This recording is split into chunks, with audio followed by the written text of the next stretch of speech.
Bonjour à tous. Bonjour à tous. Bienvenue sur cette première vidéo. Enchanté de faire votre connaissance. Aujourd'hui, on va se présenter pour que vous appreniez à nous connaître et vous expliquer notre projet. Alors,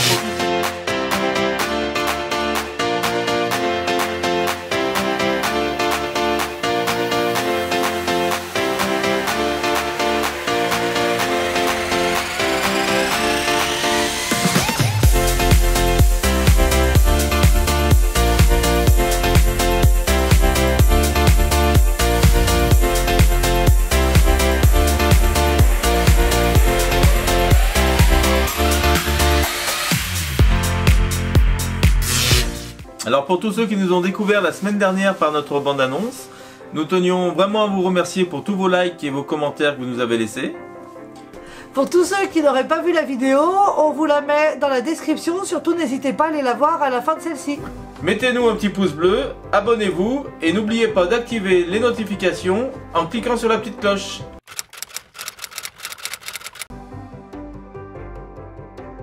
Alors pour la présentation, moi je m'appelle Hervé, j'ai 43 ans. Moi, c'est Marion, j'ai 36 ans et on a 4 enfants. Yovan qui a 19 ans. Joris, 19 ans. Dorian, 17 ans. Et Eva qui a 5 ans et demi. Alors nos aînés ne sont pas des jumeaux. En fait, on est une famille recomposée.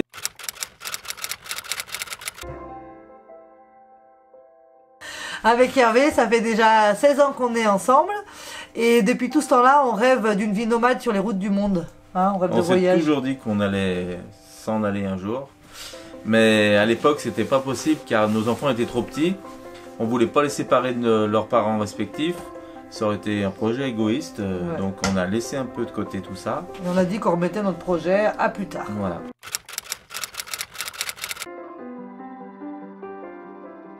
Alors, ce qui nous a décidé à partir, c'est...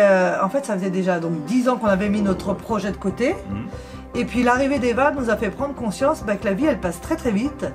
Et que si on réalisait pas notre rêve, on passerait à côté. Du coup, c'est décidé, nous partirons quand Eva aura 5 ans. Les garçons seront grands, pourront décider s'ils viendront avec nous ou pas. Eva, elle, sera assez grande pour se rappeler de tous ces moments en famille.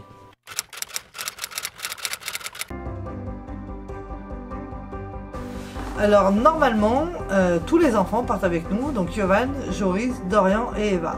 Les garçons partent pour 1 an. Pour 1 an. Voilà, parce qu'ils ont pris une année de césure pour leurs études. Et après, ils reviennent et finissent leur cursus scolaire. Et nous, on repart. C'est ça. Alors notre tracé, il est décidé déjà depuis longtemps. Hein. On avait décidé de faire le Canada, les États-Unis et le Mexique pour la première année. On a toujours rêvé de pouvoir voyager aux États-Unis. Ouais, sur le continent américain. C'est vraiment le rêve américain. Voilà, le fameux rêve américain.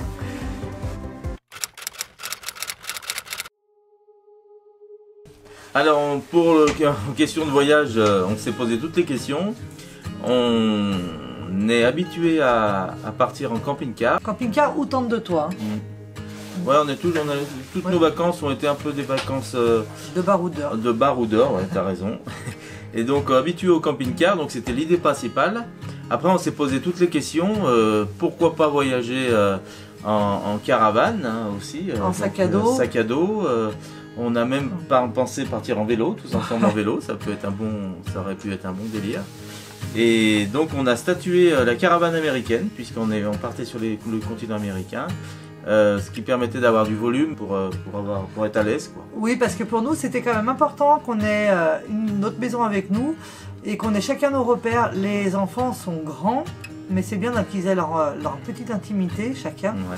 Et puis Eva, elle est petite et elle a besoin de routine encore et de repères. Donc pour nous, c'était vraiment important qu'on ait notre maison avec nous. Voilà, même si c'est condensé, mais que chacun ait son petit espace c'était de vie. C'est le plus grand finalement hein, pour nous tous. Et ouais, en fait,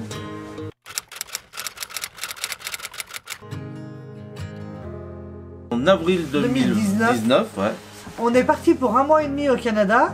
Pour repérer un peu notre tracé et puis surtout aller voir tous les concessionnaires de caravanes et de pick-up puisque c'était un ensemble routier. En fait, on a fait à peu près 12 000 km entre le Canada et l'Est des États-Unis. Grosse différence de prix de par la valeur de la monnaie. Ça nous a permis de repérer un peu pour notre road trip avec les enfants, voir un peu ce qu'on allait pouvoir faire, où est-ce qu'on allait pouvoir aller. On avait déjà notre tracé à peu près en tête, mais ça permettait de visualiser les routes, les emplacements où on allait pouvoir s'arrêter, les différents endroits où on allait pouvoir... Ça nous a bien donné envie. Hein. Ouais, ça c'est sûr.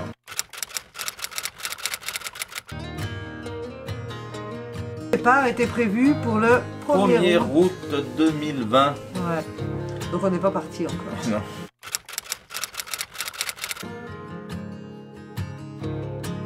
Alors, avant notre départ, on s'est toujours dit que quand on changerait de vie et qu'on partirait sur les routes, nous nous marierons avant.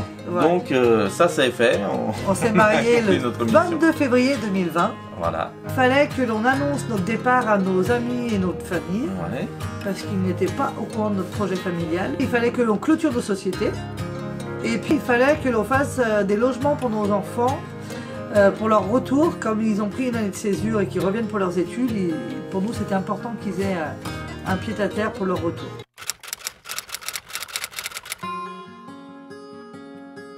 Ça a changé notre projet, et ben donc on s'est mariés le 22 février et nous sommes partis en voyage de noces le 6 mars 2020. Oui. On est parti en croisière aux Antilles, que là, eh ben, rien ne s'est passé comme prévu. À bord, on a été confinés, on a eu interdiction de mettre pied à terre parce qu'il y a eu des cas de Covid. Alors vous imaginez que sur une croisière aux Antilles où on doit s'arrêter sur chaque petite île, ouais. C'était pour nous... très frustrant. Ouais. Mais bon. Donc on n'a pas pu descendre du bateau et on a eu, au bout d'une petite semaine, un rapatriement sanitaire. Bref, on va vous passer les détails. Parce que vous, en France, pendant ce temps, vous étiez déjà tous confinés. Ouais. Donc avec Hervé, on s'est dit que bah, là, c'était compliqué de partir au mois d'avril, acheter la caravane et le pick-up. C'est là qu'on réalise vraiment que le départ du mois d'août devient compromis. Et bah, on s'est posé pas mal de questions justement à ce moment-là. Alors on s'est dit, est-ce qu'il fallait pas qu'on achète une caravane américaine en France? Parce qu'on était parti là-dessus. Mais c'est vite tombé à l'eau parce que c'est pas possible. C'était compliqué d'en trouver déjà ici. Ouais, et puis on pouvait pas rouler de partout visiblement. Voilà. Puis en pas France, c'est pas du tout adapté pour ce genre de véhicule, donc c'est vite tombé à l'eau. Donc on s'est posé, on a remis tout en question. Et après on s'est dit aussi que pour, en fait, la caravane et le pick-up c'était très bien pour le continent, enfin le nord de l'Amérique. Mais une fois arrivé en Amérique centrale et Amérique du Sud, le pick-up et la caravane ne sont plus du tout adaptés à notre voyage et qu'il nous faudrait quelque chose qui passe partout. Voilà, c'est à ce moment-là d'ailleurs qu'on a pensé à acheter donc en France un camping-car 4x4 ou alors un pick-up avec une cellule, pourquoi pas. Mais en mode plus robuste, on est parti sur un camion d'expédition. Oui, parce que même si c'est plus petit, bah là pour le coup ça sera quand même beaucoup plus adapté à la suite de notre voyage. Ouais, ce qui permettait aussi d'avoir une marge de poids de façon à pouvoir l'équiper s'il y avait besoin de barouder dans d'autres pays. Parce qu'on aime quand même bien sortir des sentiers battus et avec la caravane ça aurait été compliqué. C'est ça.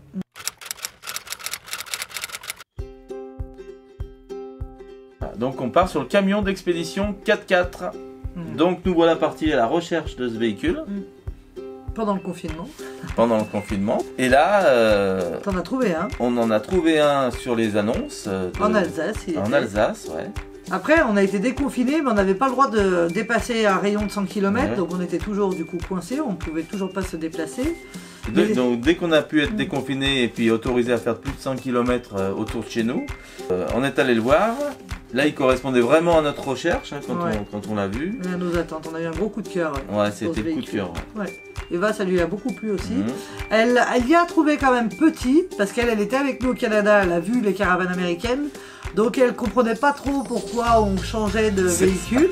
Parce qu'elle se rendait bien compte que du coup elle avait plus sa grande chambre comme prévu. Il faut savoir que de base on part à 6 pour un an, mais après on est plus que 3. Non, propriétaire de notre nouvelle maison, un camion d'expédition.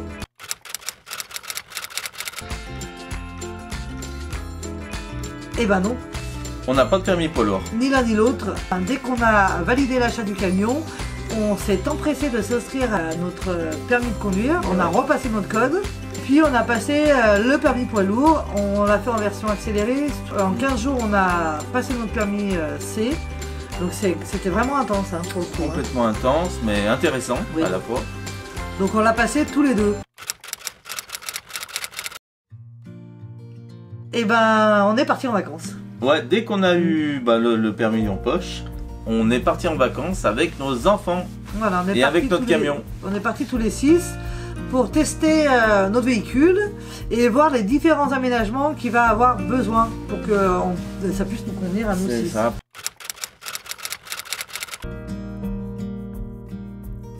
Oui, ça a changé encore une fois notre projet puisqu'on n'a pas pu partir. Les frontières sont toujours fermées aux États-Unis et au Canada. On pourrait partir sur les routes de l'Europe.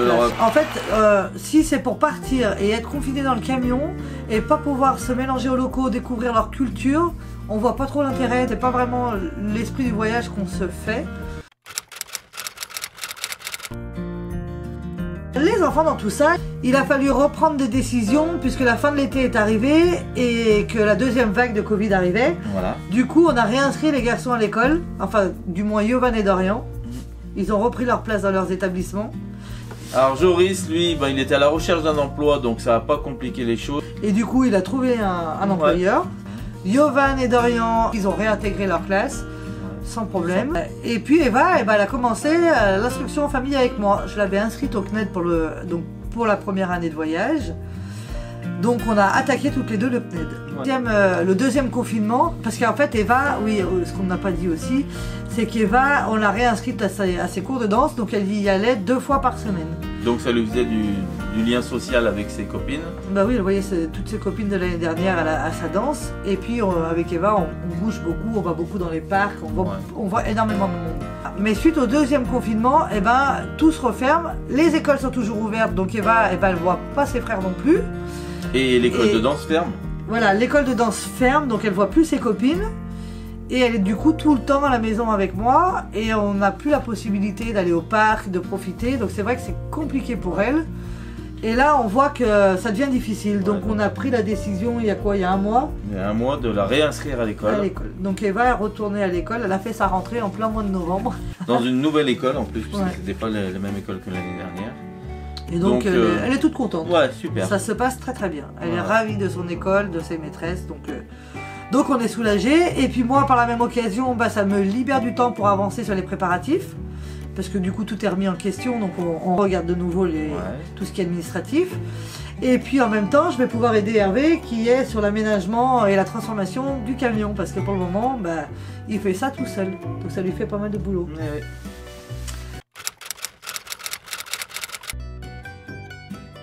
Alors dans une prochaine vidéo, on vous présentera notre camion avant les modifications. On vous fera un room tour extérieur-intérieur. Vous pouvez aussi suivre notre aventure sur Instagram, Facebook et YouTube. N'hésitez pas à nous mettre des petits pouces bleus et des commentaires sous cette vidéo. On sera ravis de les lire et de vous répondre. On vous laisse, on vous dit à la semaine prochaine. Bisous, bye bye. Bye bye.